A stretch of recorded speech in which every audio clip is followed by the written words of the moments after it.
بسم اللہ الرحمن الرحیم۔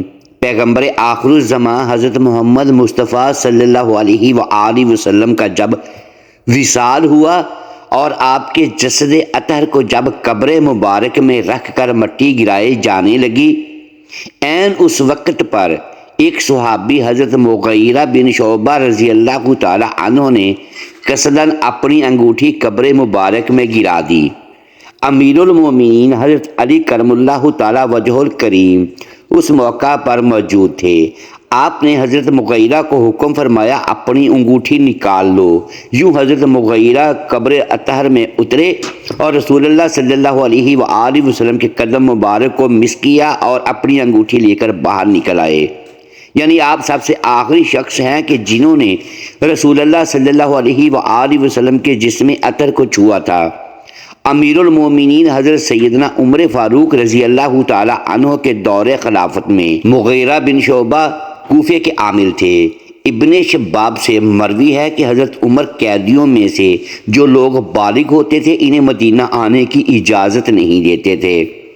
ایک مرتبہ آپ کو کوفہ کے عامل مغیرہ بن شعبہ نے ایک خط لکھا کہ میرے پاس ایک ایسا کاریگر غلام ہے جو لوہار بھی ہے، بڑھئی بھی ہے اور نقاش بھی، لیکن چونکہ امیر المومنین آپ نے بالغ قیدیوں کے مدینہ داخل ہونے پر پابندی عائد کر رکھی ہے تو یہ مدینہ داخل نہیں ہو سکتا۔ اگر آپ اسے مدینہ داخل ہونے کی اجازت دے دیں تو یقیناً یہ مدینہ کے لوگوں کے لیے بہت فائدہ مند ثابت ہوگا۔ حضرت عمر فاروق نے جب اس شخص کے بارے میں اپنے عامل سے اتنا کچھ سنا تو خیال کیا ایسا شخص یقیناً مدینہ کے باسیوں کے لیے نہایت سود مند رہے گا۔ چنانچہ آپ نے اس غلام کاریگر کو مدینہ داخل ہونے کی اجازت دے دی۔ حضرت مغیرہ نے اجازت ملتے ہی اسے مدینہ داخل کر دیا اور اس پر 100 درہم ماہوار خراج مقرر کر دیا۔ ابھی اس غلام کاریگر کو مدینہ آئے ہوئے کچھ ہی عرصہ گزرا تھا کہ وہ امیر المومنین حضرت عمر کے پاس یہ شکایت لے کر پہنچ گیا کہ میری آقا مغیرہ نے جو مجھ پر خراج مقرر کر رکھا ہے وہ بہت زیادہ ہے جو میں ادا نہیں کر سکتا۔ حضرت عمر نے اس سے دریافت فرمایا، بتاؤ تم کیا کام جانتے ہو؟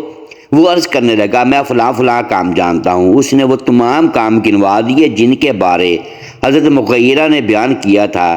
حضرت عمر نے فرمایا، یہ جو کام تم بتا رہے ہو کہ تم جانتے ہو اور ان میں مہارت رکھتے ہو، ان کی نوعیت کے لحاظ سے دیکھا جائے تو تمہارا خراج بالکل بھی زیادہ نہیں ہے۔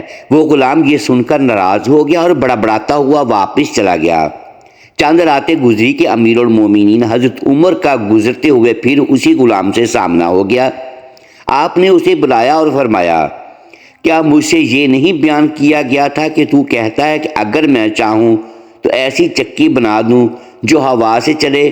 غلام ناراض اور ترش رو ہو کر امیر المومنین کی طرف متوجہ ہوا اور جواب دیا، میں آپ کے لیے ضرور ایک ایسی چکی بناؤں گا جس کو لوگ بیان کیا کریں گے۔ یہ کہہ کر غلام نے پشت پھیری اور چلتا بنا۔ حضرت عمر اپنے ہمراہ ساتھیوں کی طرف متوجہ ہوئے اور فرمایا، اس غلام نے مجھے ابھی قتل کی دھمکی دی ہے۔ دوستو، امیر المومنین حضرت عمر بن خطاب رضی اللہ تعالی عنہ کو دھمکی دینے والا غلام ابو لولو فیروز نہاوندی تھا۔ یہ ملعون صرف دھمکی کی حد تک ہی نہ رہا بلکہ اس واقعے کی چند راتیں گزرنے کے بعد ایک خنجر لیے صبح کی تاریکی میں مسجد کے کسی گوشے میں چھپ کر بیٹھ گیا اور برابر وہیں رہا یہاں تک کہ امیر المومنین فجر کی نماز کے لیے لوگوں کو جگاتے ہوئے وہاں پہنچ گئے۔ جیسے ہی حضرت عمر اس بدبخت کے قریب ہوئے تو اس نے تیز خنجر سے آپ پر حملہ کر دیا اور خنجر کے 3 وار آپ پر کیے، جن میں سے ایک وار آپ کو ناف کے نیچے لگا جو گہرا تھا اور اس نے پیٹ کی اندرونی کھال تک کاٹ ڈالی۔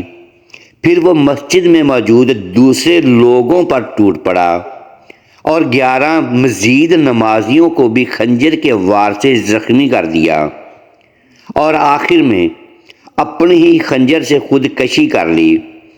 ایک اور روایت میں ہے کہ اس نے کل 13 لوگ زخمی کیے تھے جن میں سے صرف 4 زندہ بچے تھے اور بقیہ 9 شہید ہو گئے تھے۔ بعضوں کے نزدیک 9 بچے تھے اور 4 شہید ہو گئے تھے۔ حضرت عبداللہ بن عباس رضی اللہ تعالی عنہما سے مروی ہے کہ ابو لولو مجوسی اور آتش پرست تھا جو کہ ایرانی مجوسی فوج کا سپاہی تھا اور جنگ قادسیہ میں غلام کے طور پر قید ہوا تھا۔ حیرت ہے اس ملعون مجوسی کو ایک خاص مکتبہ فکر سے تعلق رکھنے والے لوگ بابا شجاع الدین کے نام سے یاد کرتے ہیں، یعنی اسے بابا شجاع الدین دین کا بہادر سپوت کہہ کر یاد کیا جاتا ہے۔ یہی نہیں بلکہ ایران کے شہر کاشان میں ابو لولو فیروز مجوسی کے نام سے ایک مزار بھی موجود ہے جہاں لوگ باقاعدہ حاضر ہوتے ہیں۔ یہ مزار کب اور کس نے تعمیر کروایا، اس کے بارے میں تاریخ خاموش ہے، البتہ یہ 11ویں صدی کے شاہانہ انداز میں تعمیر کی گئی عمارت ہے جو ایرانی ٹائلوں سے مزین و مخروطی گنبد پر مشتمل ہے۔ اس سے بھی زیادہ حیرت کی بات یہ ہے کہ کچھ سال پہلے تک اسلام کے دوسرے خلیفہ حضرت عمر فاروق رضی اللہ تعالی عنہ کے شہادت کے دن کو جشن عمر کشی کے نام سے ایران کے تقریباً تمام بڑے شہروں میں منایا جاتا تھا، جسے عرب ممالک کے پرزور احتجاج پر حکام نے بند کروا دیا تھا۔ سن 2010 میں مسلمان علماء کی ایک عالمی تنظیم نے ایرانی حکومت سے اپیل کی کہ فیروز مجوسی کے مزار کو مسمار کر دیا جائے، لیکن ایرانی حکومت نے ان کا مطالبہ ماننے سے انکار کر دیا۔ اس کے بعد جامعہ الازہر نے بھی اس مقبرے کو گرانے کا مطالبہ کیا اور ایران سے ہر قسم کے سفارتی تعلقات ختم کر دیے، جس کی وجہ سے ایرانی حکومت نے ابو لولو مجوسی کے مزار کو مسمار تو نہ کیا، البتہ اسے بند کر کے وہ جگہ مقامی پولیس ہیڈ کوارٹر میں تبدیل کر دی۔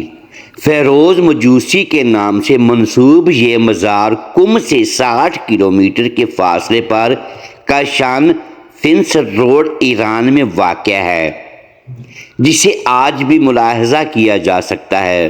دوستو، کثیر علماء سیرت نگاروں کا اس بات پر اتفاق ہے کہ ابو لولو فیروز مجوسی اپنے اصلی دین یعنی آتش پرستی پر قائم تھا، جیسا کہ حضرت ابن عباس رضی اللہ تعالی عنہما کا قول ہے کہ ابو لولو مجوسی اور آتش پرست تھا۔ اگر بالفرض اس کے مسلمان یا کافر ہونے میں کوئی فیصلہ نہ ہو سکے، تب بھی وہ ایک منافق اور قاتل تھا کہ جس نے اپنے دل میں منافقت رکھتے ہوئے عالم اسلام کی ایک عظیم شخصیت کو چھپ کر بے دردی سے قتل کیا اور پھر خودکشی کر لی۔ اس حقیقت کو مد نظر رکھتے ہوئے یہ فیصلہ کرنا آسان ہو جاتا ہے کہ اس کے مزار کی کیا حقیقت ہو سکتی ہے۔ دعا ہے رب العالمین ہمیں ہر ظالم کے ظلم، شریر کے شر سے، حاسد کے حسد سے اپنی حفاظت میں رکھے اور کامل ایمان کے نور سے ہمارے دلوں کو منور فرمائے، آمین۔ محترم ناظرین، امید ہے آج کی یہ ویڈیو آپ کو پسند آئی ہوگی۔ ناظرین گرامی، اگر اس ویڈیو میں دانستہ یا دیدہ دانستہ الفاظ کی درستگی ہم نہیں کر پائے تو ہم آپ سے معذرت خواہ ہیں اور اللہ کے حضور معافی کے طلبگار ہیں۔ محترم ساتھیوں، ویڈیو کو لائک کیجیے اور اپنے اس چینل کو سبسکرائب لازمی کیجیے اور بیل آئیکن پریس کر دیں تاکہ ہر نئی آنے والی ویڈیو آپ تک بر وقت پہنچ سکے اور ہماری حوصلہ افزائی ہوتی رہے۔ شکریہ، اللہ حافظ۔